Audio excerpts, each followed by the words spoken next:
Dark Souls 2 is better than Dark Souls 1.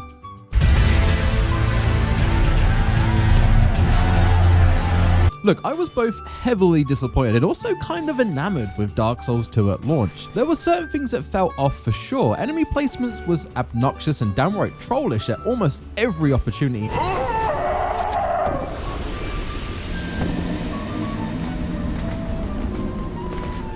And hitboxes, oh boy, the hitboxes, they were wonky and really needed to be buffed out with a patch or maybe in a completely re-released title. And don't even get me started on bosses constantly relying on that outnumbered handicap, artificial difficulty. Yes, FromSoft, I remember Ornstein and Smo. You don't have to remind me in every goddamn boss fight. I mean, back at launch, I thought the game just overall was not made well. It felt like the gameplay was pre-alpha, and that was just because I didn't understand the most important stat in the game. Oh my god. I get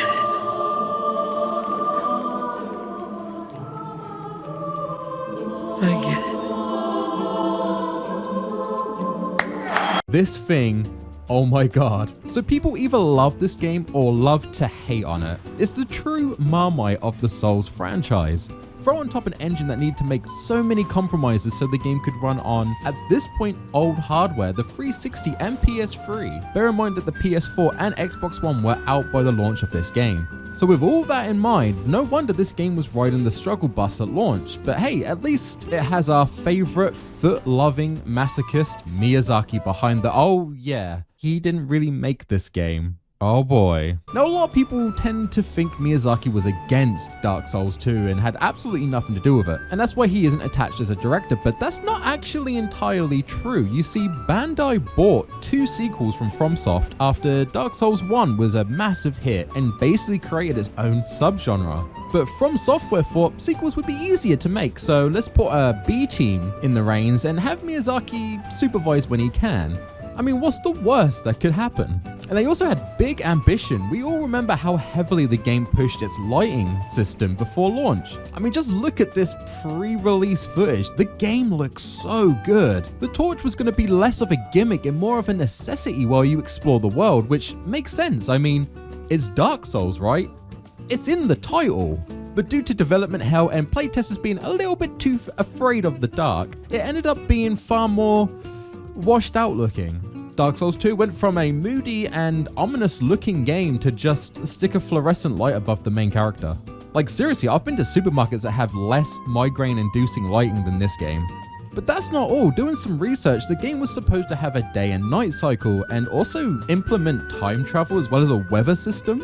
And also the linear design was meant to be far more open world. Wait a minute, is Elden Ring the Dark Souls 2 we never got? Anyway, exploring DRANGLEIC again for this video, I've started to realize that this game actually slaps hard. Most of the core issues I had with Dark Souls 2 weren't actually issues. For instance, I originally played the game not putting a single point into ADP, which meant, well, the gameplay like ass. The roll basically had no iframes and it felt like hits were hitting when they shouldn't. And it also took 4 to 5 business days just to drink a single Estus. Honestly, I cannot believe I played the entire base game and finished it like this. Surely that should be an achievement or something.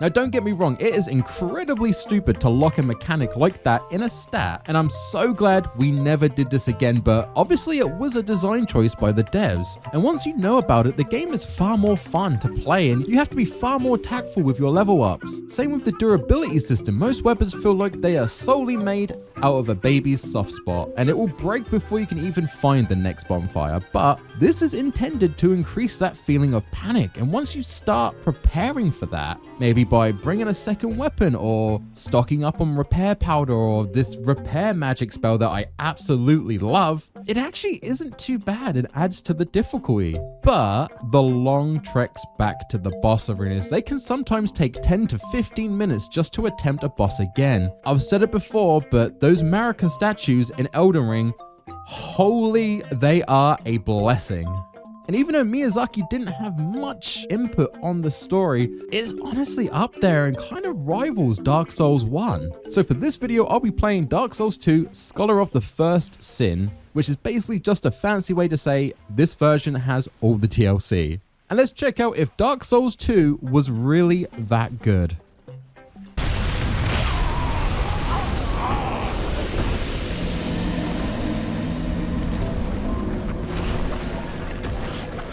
Alright, so again, this time I play a Dex character and massively regret this later on. Dex is not strong in Dark Souls 2. Don't be me.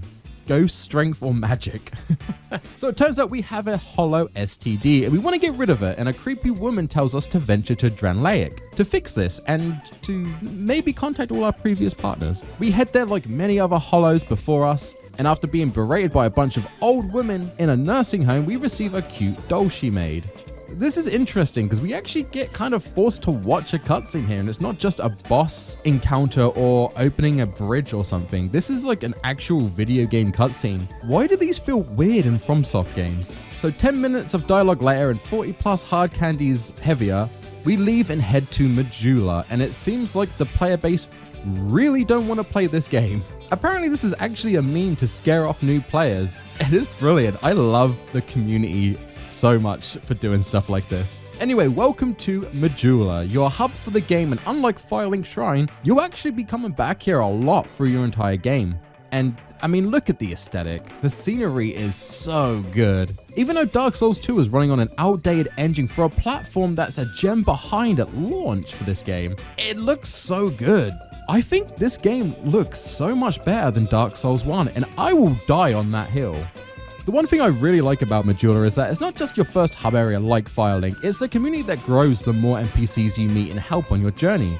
And it even has its own economy. Some traders will get more options and more stock in their stores the more you shop there and give them your souls. And this beautiful woman has the market cornered on my souls. She sells you an infinite amount of life gems that will make your journey through DRANGLEIC so much easier. But the most important character is the Firekeeper. She's not only the character that gives you some direction on where to go next, but she's actually the only way you can level up in Dark Souls 2. I'm not sure why they decided to drop the level up system at any bonfire like the other titles, but it does give you a reason to head back to Majula and see what's changed. And if she's not your taste, there is also a talking cat that I am pretty sure is hitting on me. Ooh, you smell wonderful. Like I said before, even people you save on your journey will head back to Majula and even allow you to clothe them. Do you have any clothing that you could spare? I'll take anything. What? Don't look at me. I gave her a bra at least. So the Firekeeper tells us that we need to acquire a bunch of boss souls so that we'll be strong enough to head to DRANGLEIC Castle far off in the north. The suggested route will be to head to the Forest of Giants and explore the castle there, but you can technically head anywhere you want. It's impressive to see the freedom the game gives you right out the gate, and though some people will criticize the game and say it's not really given much direction to the player, I think that's part of the experience. Your character hasn't been here before, he's just as lost as you are. I think it's brilliant. Exploring and discovering things in DRANGLEIC is insanely satisfying. Alright, heading to the Forest of Giants, we stumble upon the first boss in the game, and I'm surprised it takes so long, to be honest. Usually in Soulborn titles, you get the tutorial boss pretty much right out the gate, and even though most of the time you're supposed to lose that fight, it took quite a while to get to the last giant. But to be fair, he is a very easy boss. Just hugging his back and avoiding his occasional foot stomp, you'll be just fine. He also has incredibly trash reach with his hands. Correction, he has slightly less trash reach. We've all been there, right? Can't reach something on the top shelf, so you tear off your arm to extend your length. Jesus Christ. Exploring further in the castle will lead us to another boss fight, the Pursuer. And the name isn't just a cool boss title, this guy stalks you like a Minecraft YouTuber outside of primary school. Especially in the Scholar of the First Sin edition, he pops up constantly. It's here where I kind of want to talk about the hit detection a little bit more, and I know the comment section is just going to be skill diff or just get good Lamau, but honestly, it's wonky in Dark Souls 2. Granted, this gameplay is before I realized that there's a stat in the game that actually makes it more playable, but even once that's kind of maxed out, things are a bit hard to work out if they should hit you or not. It just feels like it's straight up the hitboxes. The weapons just have more reach than it should. And that might sound like an excuse, but I did not have this problem in Dark Souls 1 or Dark Souls 3, so I do think it is very particular to Dark Souls 2. Now, once he's defeated, you get a shortcut to go to the Lost Bastile, where you get to fight him again straight away, but this time he's tougher. So he's not a boss anymore, but he's actually stronger than his boss fight. What? And this isn't the last time. Like I said, he stalks the main character like Dr. Disrespect as he follows you into the bathroom. He's just always there.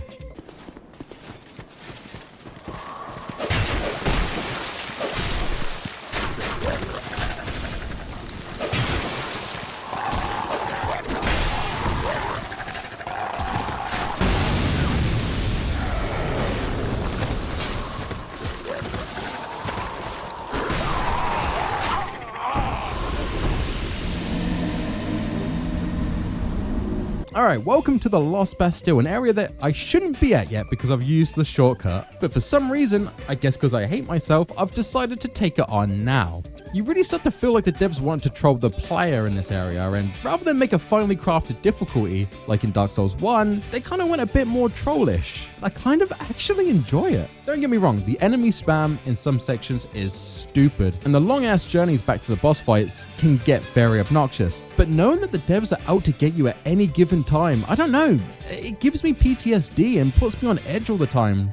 Surely that's how you would feel in this situation. You check every corner, you tactically pick which mobs you want to aggro because as soon as you think it's safe, it's not. Dark Souls 2 isn't a tough as nails adventure RPG, it's a fucking horror game. It's also here where we find our first PvP covenant, the Bell Keepers, and I love this idea. It's basically just like the Cat Covenant from Dark Souls 2. You have this bell tower and you need to run through it, and once you ring the bell you can access the boss fight, but while you're running through, you can get invaded by players who are a part of this covenant. It's really interesting, but I tell you what's not interesting, the boss fight. Hey, we're struggling to come up with an idea for a boss fight. Just use the Pursuer. We've already used him like 3 times in this dungeon. Okay, well, where is it? Well, it's on a bell tower. Just use the gargoyles from Dark Souls 1. Hey look, we even still have the boss theme on the hard drive. Won't the fanbase be mad that we just reused the same boss with the same music on the same arena? What if we make them fight 5 of them at once and have the gargoyles move faster? My god, you're a genius. Like I mentioned, Dark Souls 2 loves gank fights, and this is honestly good practice to deal with these later on. You can't play Dark Souls 2 like Dark Souls 1. Crowd control is far, far more important in this game. But the gargoyles is an optional fight, you don't have to do this boss fight. And with it done, it's time to acquire one of the 4 old great souls that we require to progress the game, the Lost Sinner. I like this boss fight as you need to use the torch to light up the boss arena before you go in, because if you don't, you'll have a massive disadvantage on the boss. And this is kind of a theme with Dark Souls 2. I like exploring and figuring out puzzles that change the dynamic of the boss fight. I wish it was something that happened more in the series. It really gives you a reason to explore the dungeon before you just head straight to the boss. Pretty good boss fight, but with the Bastille done, like I said, we skipped a few steps by heading here through the shortcut. You're actually supposed to go through this pirate cove place and board a ship that will take you to the Bastille. Now we're going to go back and do that because this is probably one of my favorite areas in the game. It's super dark and I purposely turned down my own brightness setting so I could get kind of that original feel the devs probably wanted for this area, so I needed to use a torch to explore. And it honestly did make this area so much more fun to play through. They even have these abominations, I don't know, what the fuck is this? That react to the torch. I never knew they did this because, I mean, in the base game, it's so bright in here anyway, you didn't need to use a torch. Balancing my torch and where I light so I could fight enemies, it added a whole new layer to the gameplay, and I really wish the game had a bit more emphasis on this. I know they wanted to, but I don't know, the game just would have been amazing if they did. Alright, so to get the next boss soul, we need to head through the Earthen Peak, which is the poison area that I mentioned before. There's also another cool boss puzzle. The boss fight will have you in a pool of poison. That makes the encounter 10 times harder because you're constantly taking poison damage. But if you explore the castle and burn down this windmill here, the boss arena will be drained, making the boss far more easier to take on. Again, like I said, I love having a reason to explore every nook and cranny of this world. But with the poison area defeated, we now head to the Iron Fortress. And here you really start to feel the copy and paste button going into overdrive. I mean, just look at this footage here. This is me just trying to get to an optional boss fight.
It's so frustrating. The issue is, like, it takes so long to get to the boss fight, and the Smell Demon I actually had a really rough time fighting. It was for sure the hardest boss so far that I've fought, which is really odd because we fight his shiny variant much later on in the DLC, and it's a much tougher fight, but I actually found it easier, and that boss fight has a tougher run back to it. I mean, we'll get to that, but I don't understand how that one was easier than this one. Maybe I got good. And though I had difficulty with the Smell Demon, it's still a good fight. What's not a good fight is the final boss of this area.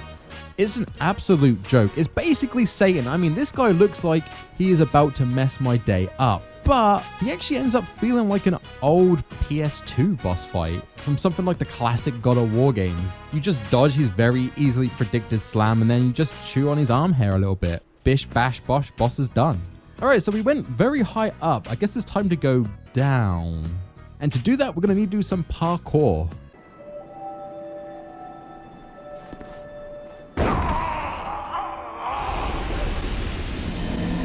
Parkour! Unfortunately, it wasn't until after brute forcing this area I realized you could either bribe this guy who will just make you a ladder to go down it. That was information I really wish I had before I went down this well. Also, you can just take your armor off and you'll take less damage when you drop. Didn't know that either. That's good to know too. But wait, I'm not done. The stupid horny cat also sells you a ring that makes you take less damage from falling. I need to pay way more attention to these games. Anyway, in the well is where we can join the best covenant in the game, the Rat Covenant.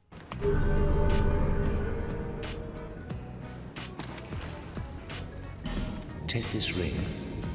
It was forged by a human who was one.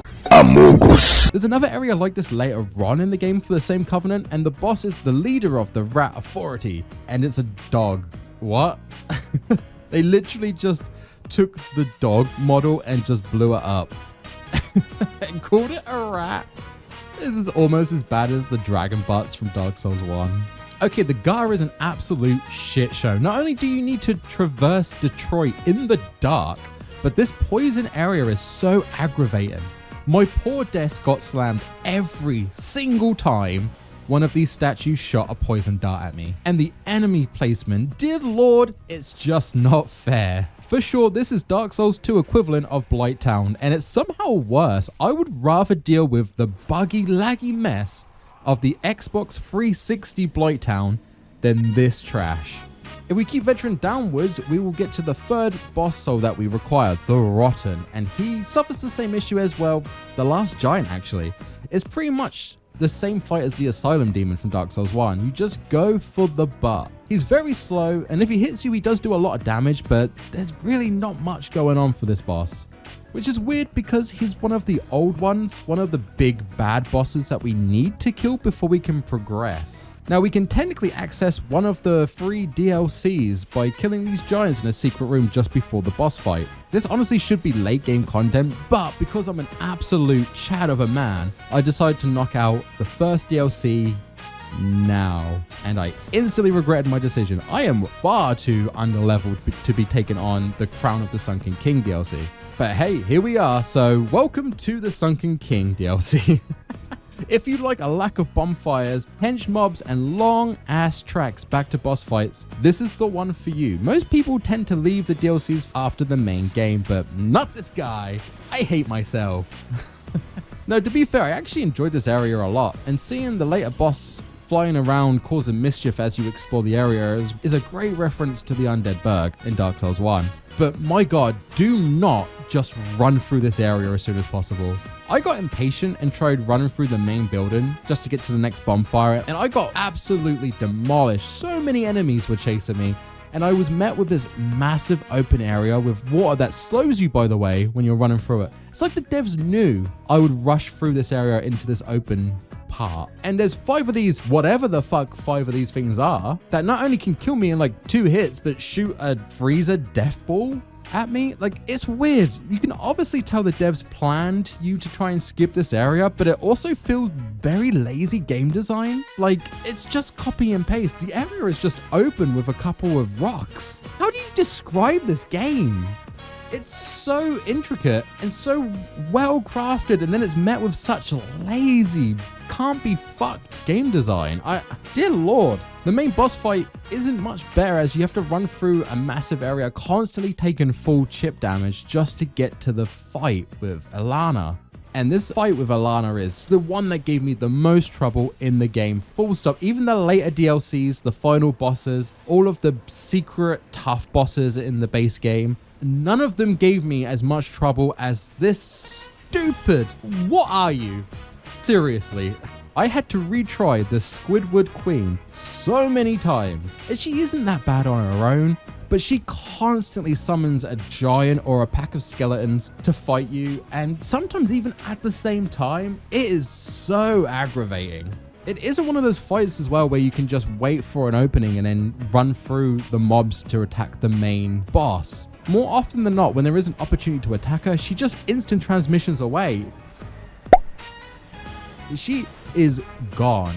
Oh, you thought you were going to get a little bit of chip damage on the boss? Nope, she's hanging out with King Kai now. I must have spent close to 4 hours trying to beat this boss. Now, I will say, granted, I am under-leveled for the DLC as a whole, but my god, did I hate this fight. Once I finally defeated her, which took so long, I stupidly walked straight into the next fog gate, which was another boss. And I actually, no joke, I almost broke down and cried when I did this. I was so upset that there was another boss fight straight after.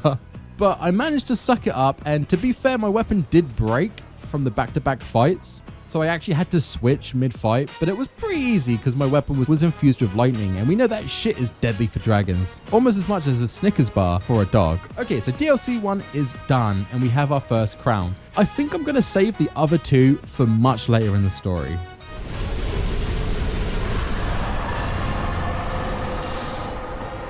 Back to the base game, we need to head to the Duke's Deer Freya. But before that, I decided to make this playthrough a challenge run and switch from my trusty Yuji Katana to the Forlorn Scythe.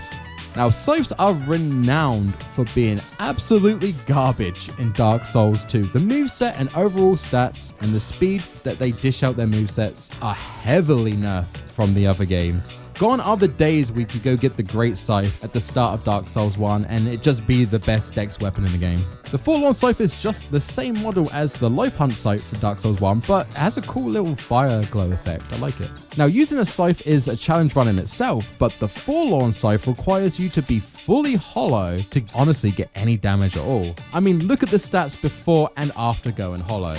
Your boy's not gonna have good skin for the rest of the game. It's a rough weapon to use, but you gotta admit, it looks pretty badass. I mean, my character later on just looks straight up like the Grim Reaper.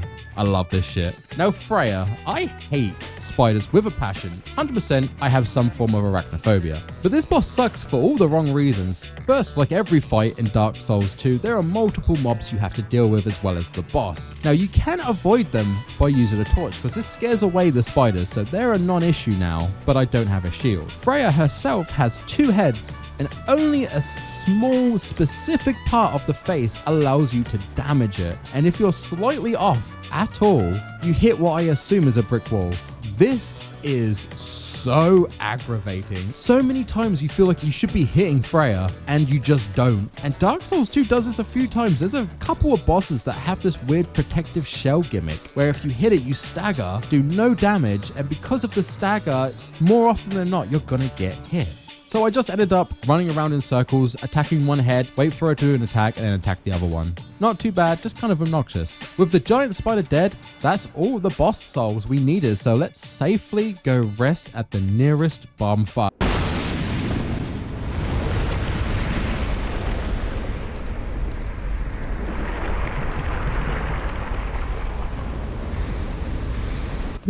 This actually scared the shit out of me. Having not played the Scholar of the First Sin edition of Dark Souls 2, this got me so hard. Wait, I didn't...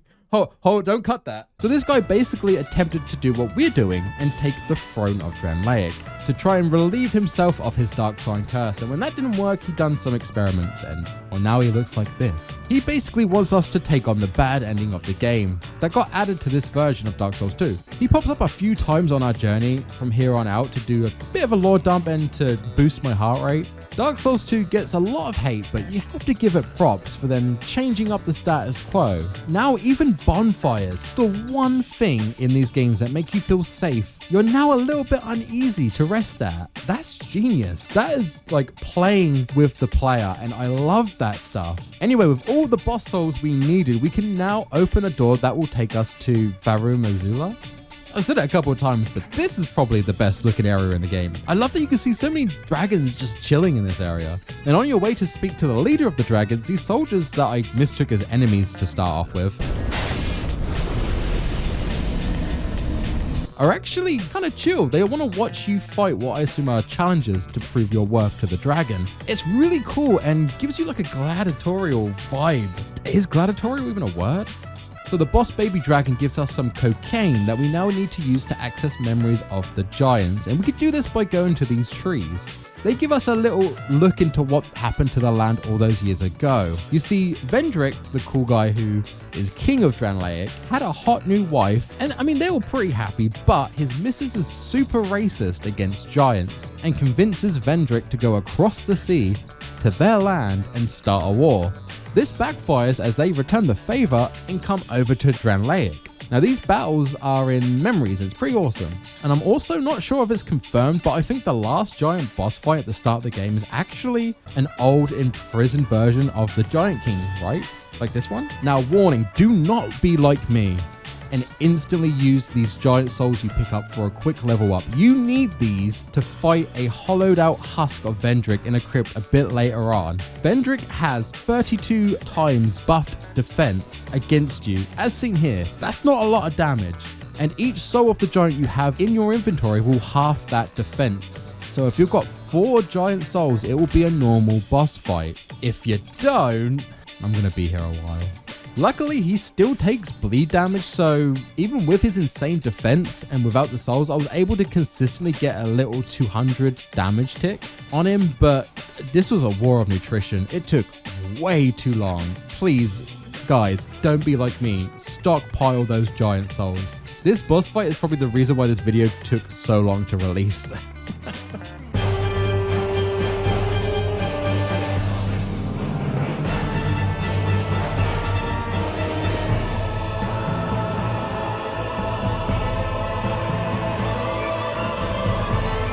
Alright, so we're at DRANGLEIC Castle, and this is a good dungeon. It reminds me a lot of going through Anor Londo once the OnlyFans model hard dips are seen. It's also here where you can find what I can only describe as a sex dungeon, and I think Vendrick was overcompensating because he built 2 of them.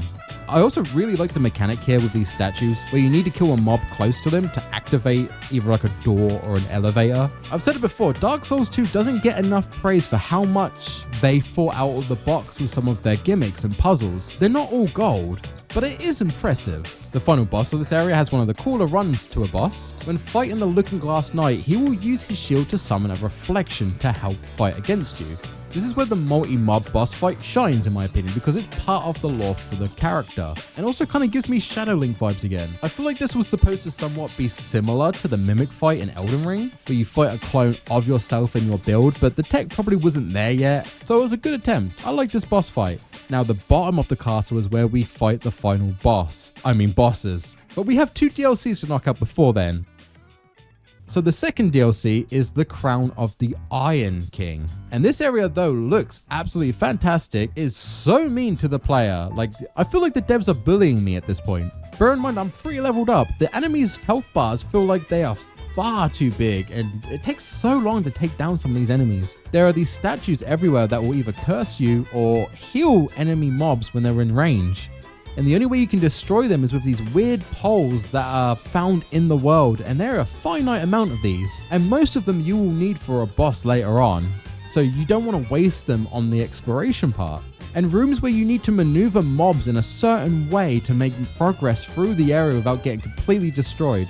It's just heavy troll material, and the optional boss for this area has the most fuck you back to the boss room run I have ever seen in any of these games. Running back to the second Smelter Demon fight is so obnoxious. It makes me want to pull my hair out. There are so many enemies and archers here trying to stop you from making your way down there, and if you think you could just rush through, you can't, because there are also spellcasters that put a speed debuff on you. Who hurt you as a child, FromSoft? And why didn't they do a better job? Jesus Christ. This made me the most angry in the entire game. But the actual fight, like I said, with the Smelter Demon wasn't that bad. I learned the pattern very quickly. It's no different to the fight back in the Iron Fortress. But the main boss, the Fume Knight, he is interesting. To begin with, I thought this guy was obnoxiously difficult. Like, he just seemed to heal himself whenever he wasn't fighting in the center of the room. It didn't seem possible to beat him. And after hours of failed attempts, I realized there's these statues around the outside that can be destroyed with this pole that I mentioned before. Thankfully, I didn't use any of these, but God help anyone who wasted them in the actual dungeon itself. I feel like you could get yourself into a dead DLC, right? If you don't use it on these statues. If anyone's actually done it without breaking these statues, let me know. That is insanely impressive. Now that's a cool mechanic, but what's cooler is if you walk into this boss fight wearing Valstad's helm, this will piss off the Fume Knight into going into his second phase straight out of the gate. Now I hear you say, Ty, why would you want to make the boss harder earlier in the fight with full health? Well, funny enough, I found the second phase far easier than the first. I'm not sure if it's just me or if that's a design choice the devs made, in case you decided to do this, but I found his move pattern way more predictable in the second phase, so I actually had an easier time with him. Again, it's not really a boss fight where I needed to skill diff him. I had to think outside of the box, and by outside of the box, I mean outside of the arena. Anyway, the last DLC is the Crown of the Ivory King, which is a frozen castle, and this time around, there are far more set pieces that I appreciate.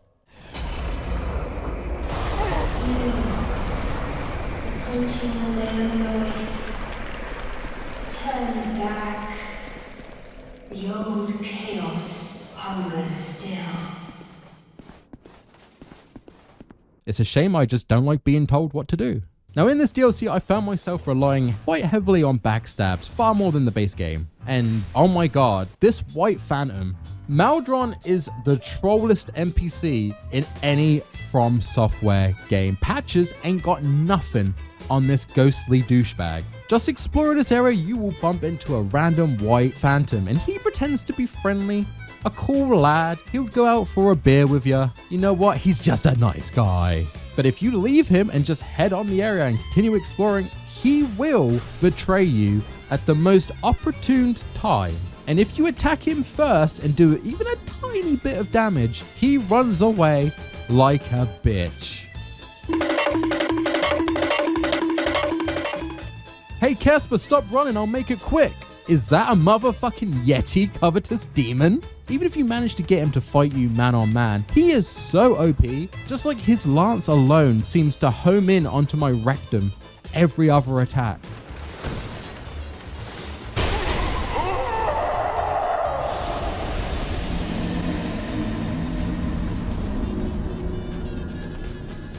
And he is not shy to run away and Estus at any given moment. Honestly, I am very impressed with From Software. They made a bot NPC generally play like a real player.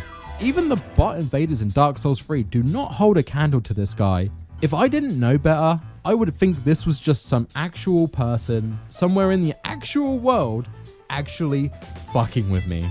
The final boss of the DLC is, of course, a multi-mob cage match. Dear Lord, this game loves this mechanic so much. There's also a pretty cool gimmick attached to it though. Throughout the castle while you're exploring, you can find these guys that are locked in cages. If you free them, they will help you in the first phase of this boss fight. And though they don't do too much with the actual fighting, the enemy mobs still seem to be gunning for my hollowed out bussy more than the guys I brought into the fight. They never drop aggro, but these guys will eventually decide to take themselves out and freeze one of the portals, stopping the enemy mobs from spawning. If they all do this, it will give you a fair fight one-on-one with the Ivory King. I generally feel like you cannot beat this boss without the help of these lads. If you don't have the friendlies, you would have to deal with all of the mobs as well as the main boss, right? Fuck that. The main fight is actually really fun though. I love a tough fight with the gimmicks and the multiple mobs taked out, and it's just a one-on-one, mono-e-mono, big sword versus big sword. It feels more skill-based to me, but with that done in a crap ton of souls, holy. It's time to go back to the base game and do the final boss rush. And the first one is a... Like I mentioned, Dark Souls 2 loves gank fights. Dark Souls 2 loves gank fights, gank fights, gank fights. Oh, for fuck's sake. Every boss in this game makes me feel like I'm being cucked. Why is there so many multi-bosses? You know what? No, I'm done. Not dealing with it. I cheesed this entire section. You see, the NPCs that you have met and helped throughout your journey, they can be summoned for this boss fight. And usually I would say to avoid using summons for bosses because, I mean, the internet will just crucify you. But you know what? I have been getting ganked 90% of the time in this game. It is my turn to have the numbers in my favor.